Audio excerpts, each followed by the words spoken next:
Taylor Swift has long been more than just a pop sensation. She is a cultural phenomenon, a storyteller whose lyrics have dissected the intricacies of love, heartbreak, fame, and self-discovery with a precision that resonates across generations. At the age of 35, this indefatigable artist has etched her name into the annals of music history once again, earning the distinguished title of the #1 female songwriter of the 21st century. This accolade, meticulously compiled by the venerable Billboard magazine, underscores not merely her commercial triumphs but the profound literary depth of her oeuvre, a catalog that spans nearly 2 decades of relentless innovation and emotional candor. To fully appreciate this milestone, one must trace Swift's evolution from a wide-eyed country prodigy to a genre-defying maestro. Born in West Reading, Pennsylvania in 1989, Swift's journey into songwriting began in her preteen years, fueled by a voracious appetite for narrative poetry and the raw ache of adolescent longing. Her self-titled debut album in 2006, released when she was just 16, was a collection of earnest tales drawn from high school romances and small-town dreams. Tracks like Tim McGraw and Teardrops on My Guitar showcased a nascent talent for weaving personal anecdotes into universally relatable anthems. Critics at the time praised her precocious lyricism, but few could have foreseen how this foundation would propel her into the stratosphere of modern music. As Swift transitioned from country to pop with her 2012 album Red, and fully embraced the latter with the seismic 1989 and 2014, her songwriting matured into a sophisticated tapestry of metaphor and introspection.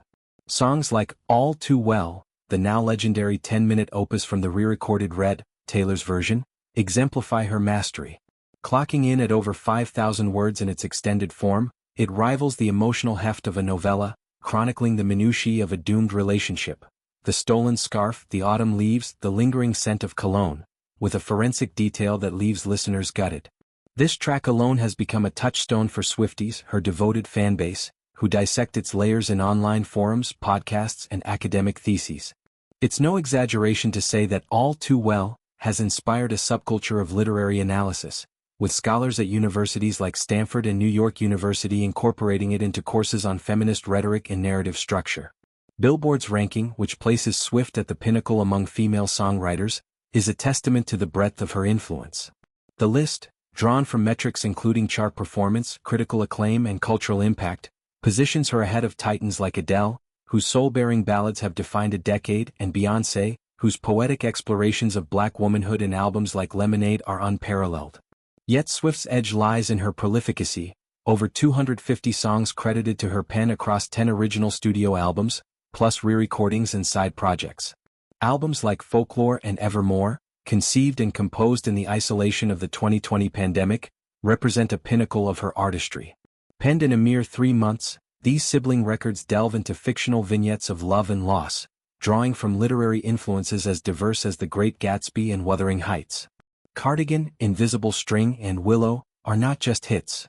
They are short stories set to ethereal melodies, proving Swift's ability to alchemize solitude into communal catharsis. The announcement of this title sparked an immediate uproar among Swifties, a global legion whose fervor rivals that of any fandom in history. Social media platforms, particularly X, formerly Twitter, erupted with a symphony of jubilation and righteous indignation.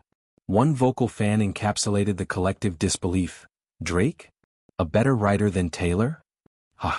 This pointed critique highlighted Billboard's broader list, where male artists like Drake and Kanye West ranked higher overall, a placement that many deemed not just erroneous but emblematic of entrenched gender biases in music valuation. Drake's stream of consciousness flows and Kanye's genre-bending provocations are undeniably influential, but Swift's detractors often dismiss her as a diary entry scribe, overlooking the architectural brilliance of her rhyme schemes and thematic arcs. Another enthusiast proclaimed, Taylor didn't just top a list, she defined an era. Her songwriting has become the roadmap for modern pop storytelling, and this crown feels like long overdue recognition. Indeed, Swift's blueprint has been emulated by contemporaries. Olivia Rodrigo's sour echoes the confessional sting of Speak Now, while Sabrina Carpenter's witty retorts in Espresso nod to Swift's playful shade-throwing in Blank Space. A third fan waxed poetic, I can't believe we're even debating this when she literally wrote Folklore and Evermore in quarantine while everyone else was making sourdough bread. The woman has single-handedly destroyed more men's reputations through 3-minute songs than most people accomplish in their entire careers. This quip alludes to Swift's infamous revenge era, where ex-lovers like Joe Jonas, Harry Styles, and Jake Gyllenhaal became unwitting characters in her discography, fueling tabloid frenzy but also empowering a generation of women to reclaim their narratives.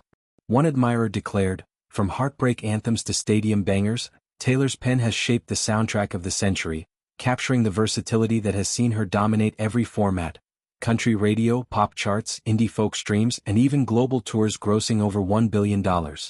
Another reflected, "That's huge, but honestly not surprised at all. Her catalog runs so deep, I'd say, All Too Well alone makes a strong case." The song's cultural footprint extends beyond music. It inspired a short film directed by Swift herself in 2021, starring Sadie Sink and Dylan O'Brien, which amassed millions of views and reignited debates on artistic ownership in the streaming age.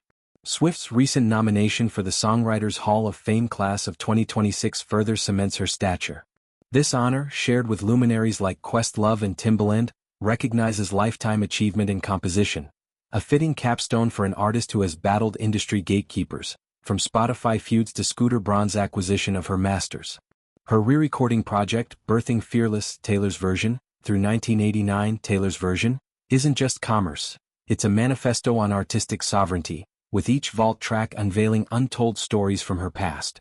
Yet this milestone arrives amid Swift's most triumphant yet scrutinized chapter. Her Eras Tour, a 3-hour retrospective of her career phases, shattered records as the highest-grossing tour ever, while her relationship with NFL star Travis Kelce has thrust her into sports arenas, broadening her appeal to new demographics. Critics carp about her omnipresence, but fans counter that her dominance is earned through authenticity, every lyric a shard of her soul, every melody a bridge to the listener's own vulnerabilities.